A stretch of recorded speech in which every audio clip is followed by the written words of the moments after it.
I absolutely love this time of year. It's the time of year where you get the log delivery and you put the wood in the log store and then you put the wood in the fire and you get super cozy in the house. It's autumn time basically. But the seasons aren't the only thing that are changing. Instagram seem to have changed the way that they want us to use hashtags.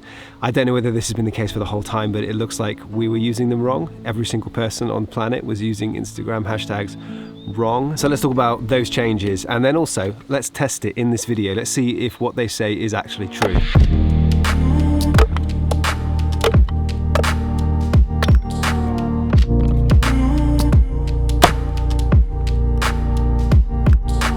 So let's talk about what Instagram have actually said, okay? If you go to the Instagram creators account on Instagram, you'll see they put a post out about a week ago giving you some do's and some don'ts on hashtags. This is all pretty normal stuff. For example, do use hashtags that are relevant to the theme of your content. Do check which hashtags your fans already use and follow. It's just all about relevancy, really.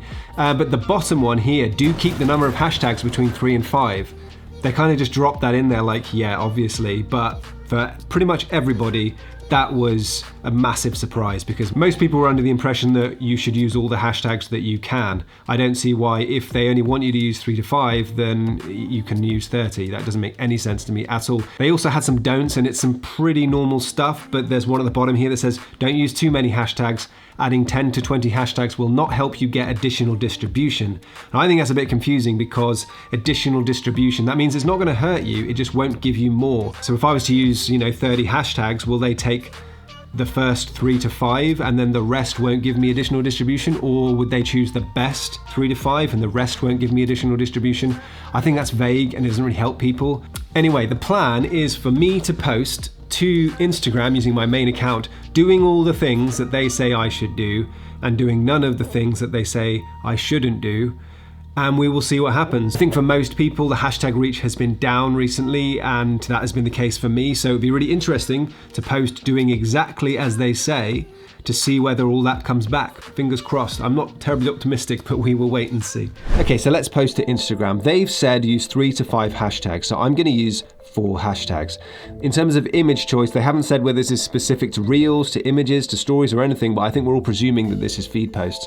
So I'm gonna post the same kind of thing that I normally do, but I'm gonna choose an image from a popular location, which isn't the typical viewpoint from that popular location. I'm doing this because I want to compare this to a post from a year or so ago, which did quite well in the hashtags. This image here, you probably can't quite see that, but this is the Isle of Skye. So then we've got the hashtags that we're gonna use, the 4 hashtags that we're gonna use. They didn't say anything about whether we should put it in the first comment or the caption.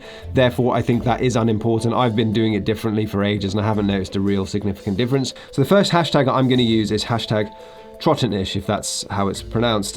This is basically the region that the photo was taken in. It's got about 10,000 posts in it. Similar look to the photo that I'm posting, so it's quite relevant. The next hashtag I'm going to use, hashtag This Is Scotland. The look and feel of these posts is very similar to the type of photo that I'm posting, and it's relevant to the type of person that would be browsing that. Again, relevancy. Hashtag Highlands, it's a much bigger post. But again, it's still very relevant to what we're doing, but it is bigger in size. Then finally, they say that we should have a well-known hashtag. So I'm going to use hashtag Visit Scotland. Now, in the context of Instagram, that's not a terribly well-known hashtag. However, like something like hashtag photography would be well-known, but it's got 800 million posts in it. So I'm still thinking that they mean well-known within your niche. So I'm going to go with hashtag Visit Scotland because that would cover, food photography in Edinburgh, for example. That's still quite broad. So that counts for our broad, well-known hashtag, I think. So we have good content in the context of the niche that I'm posting into. We have a standard caption and we're using 4 hashtags that do all of the things that they say they should do and none of the things that they say we shouldn't do. So in theory, this should do well. So let's post, we'll come back in 5 hours and see how it did.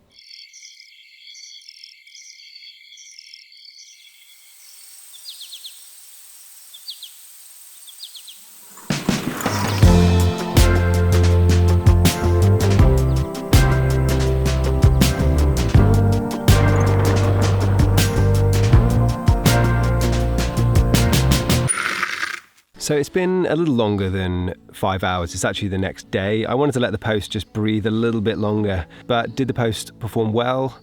Yes and no. It showed in the hashtags, and actually 1,500 people saw it in the hashtags. This is good. This is actually slightly better than my posts have usually been doing, but it's not as good as my posts used to do, and more importantly, it's not as good as my brand new Cabins account does while breaking the rules that Instagram just gave us. So what I'm saying is that Instagram gave us a set of rules, I followed those rules and got 1,500 views in the hashtags.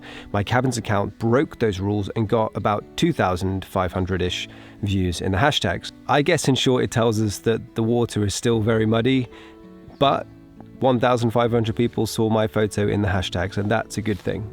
So what did we learn? Our post got 1,500 views in the hashtags.